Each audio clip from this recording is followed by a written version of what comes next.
আসসালামু সুপ্রিয় দর্শক, আপনাদের ভালোবাসায় আসলাম এক অসহায় মেয়ের কাছে। আমরা শুনবো তার জীবন কাহিনী। আসসালামু আলাইকুম। ওয়ালাইকুম আসসালাম। আপু কেমন আছো? আলহামদুলিল্লাহ ভালো আছি। তোমার নামটা আরেকবার জানতে চাই। আমার নাম তমা। তোমার হোম ডিস্ট্রিক্ট?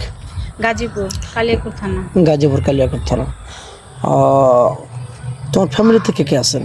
আমার ফ্যামিলিতে আমার মা নেই, বাবা আছে, সৎ মা আছে, আর আমি একটা ভাই বোন কেউ নেই। সৎ ভাই আছে একটা ছোট। ও, তোমার আম্মা মারা গেছে কতদিন আগে? তখন আমার 8-10 বছর বয়স, আমি খুব ছোট ছিলাম। তুমি কি পড়াশোনা করেছো? হ্যাঁ, পড়াশোনা করেছি, এসএসসি দিতে পারিনি আর্থিক সমস্যার জন্য। ও, এসএসসি পরীক্ষা দিতে পারো না? দেওয়ার ইচ্ছা ছিল, হ্যাঁ। হয়ে উঠতে পারেনি টাকার অভাবে নাকি? জি। তো যাই হোক, তোমার আব্বা কি করেন? আমার আব্বা দিন মজুরি কাজ করে, কখনো রিক্সা চালায়, ও, কোনো রকম দিন আনে দিন খায়। মানে মোটামুটি দিন খুব টেনে টুনে যায় হ্যাঁ। কোনো রকম। এখন তুমি কি আমাদের কাছে অর্থ সহযোগিতা চাও, নাকি তুমি বিয়ের সাথে বসতে চাও, কোনটা? না, আমি আর্থিক সহযোগিতা চাই না। আমি আসছি একটা ভালো ছেলে পাওয়ার জন্য, যেন আমি তার সাথে সারা জীবন থাকতে পারি, এরকম একটা ছেলে আমি চাই। ও, বিয়ের সাথে করতে চাচ্ছ, এই তো। জি। যাই হোক, তোমার বাবার বোঝাটা মানে একটু হালকা হয়। হ্যাঁ। তোমার বয়সটা কত?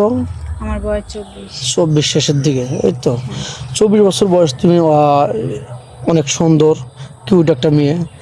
তোমার কত বছর বয়স হলে তুমি মেচুর মনে করো? তোমার বয়স 24-25 বছর লাগবে, নাকি 30, 35, 40 আপ হয়ে গেছে তাও চলবে? বয়স যেমনই হোক, বয়স কোনো ফ্যাক্ট না। সে যেন মেয়েটা ভালো হয় বা আমাকে বুঝে, আমাকে খুব ভালোবাসে, আমি গরিব অসহায় বলে যেন আমাকে অবহেলা না করে, আর আমার সুখ দুঃখের সাথী হয়ে যেন সারা জীবন আমার পাশে থাকে, এরকম একজন স্বামী আমি চাই।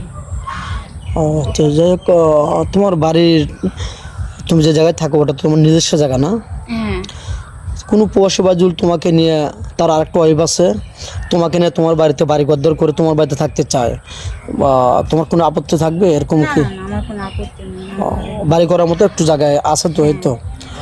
তো যাই হোক, এবং এই ভিডিও দেশ প্রবাস থেকে দেখছে কোনো বাংলাদেশি ভাই, তোমার বাংলাদেশের 64 জেলা, তো তোমার কোনো জেলায় যেতে কি আপত্তি আছে? বাংলাদেশের কোনো ভাই বিয়ে করতে চাইলে হয়তো বরিশাল বা পটুয়াখালী, নোয়াখালী, না, কোনো আপত্তি নেই। সব জায়গায় তো মেনে নিতে পারবে নাকি?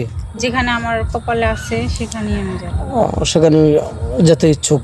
হ্যাঁ। কোনো প্রবাসী ভাই তার একটা দুটো বাচ্চা আছে, ছোট ছোট বাচ্চা, বা বেবি থেকে তার ওয়াইফ চলে গেছে বা মারা গেছে, যে কোনো একটা অ্যাক্সিডেন্ট হয়ে গেছে, তুমি কি সেই সংসারে যেতে ইচ্ছুক বা যাবে? আমাকে যদি ভালোবাসে সেখানে এনে আমি যাব, সমস্যা নেই। ও, তোমার কোনো আপত্তি নেই? ওই ছোটো ছোটো বেবিদের সাথে খারাপ আচরণ করবে না? না না, কেন করব আমি তাদের সাথে খারাপ আচরণ? আচ্ছা, এরকম আমি করব না। অনেক প্রবাসী ভাই আছে, তার 2-3 বছর পর পর সে ভিসা পায় বাংলাদেশে আসতে, আর এর আগে সে আসতে পারে না, ইচ্ছা থাকলেও তার উপায় নেই। তুমি কি কোনো পরকীয়ায় লিপ্ত হবে? না, কেন এরকম কেন করব? না, অনেক আছে যে যত তুমি ইয়ং, বা তোমার বয়স, বিয়ে শাদীর বয়স যত হয়ে গেছে, স্বামী আছে দূরে, পরকীয়ায় লিপ্ত হয়ে যায়, স্বামীর মনে আঘাত দেয়, এরকম পাঁচটা কিছু? আঙ্গুল তো সমান না। আমার স্বামী আমাকে কষ্ট করে কাজ করে খাওয়াবে আর আমি পরকায় লিপ্ত হবে, এরকম কষ্ট আমি আমার স্বামীকে কখনোই দিব না। আচ্ছা, তুমি কি যৌথ ফ্যামিলি পছন্দ করো না সিঙ্গেল ফ্যামিলি? যৌথ ফ্যামিলি পছন্দ করি না। এমনটা কেন? মানুষ তো সিঙ্গেল চায়। আমার ভালো লাগে, একা থাকতে ভালো লাগে না, সবাই মিলেমিশে একসঙ্গে থাকাটাই আমার কাছে ভালো লাগে। তাই? জি। আচ্ছা, তোমার চেহারা সুন্দর, তোমার রাস্তাঘাটে কোনো রিক্সাওয়ালা বা কোনো বেবিওয়ালা, মানে ট্যাক্সি বেবি আগে বলছে, এখন ট্যাক্সি বলে, তো যাই হোক, এরকম কেউ তোমাকে ভালোবাসার প্রস্তাব দেয়নি? ওগুলো আমি নাথিং মনে করি, ওগুলো আমি কিচ্ছু মনে করি না, ওগুলো ফালতু। কে এগুলো প্রেম ভালোবাসা মনে করো না? না, ওগুলো কলঙ্কের ওটায়, ও, ভালোবাসা না।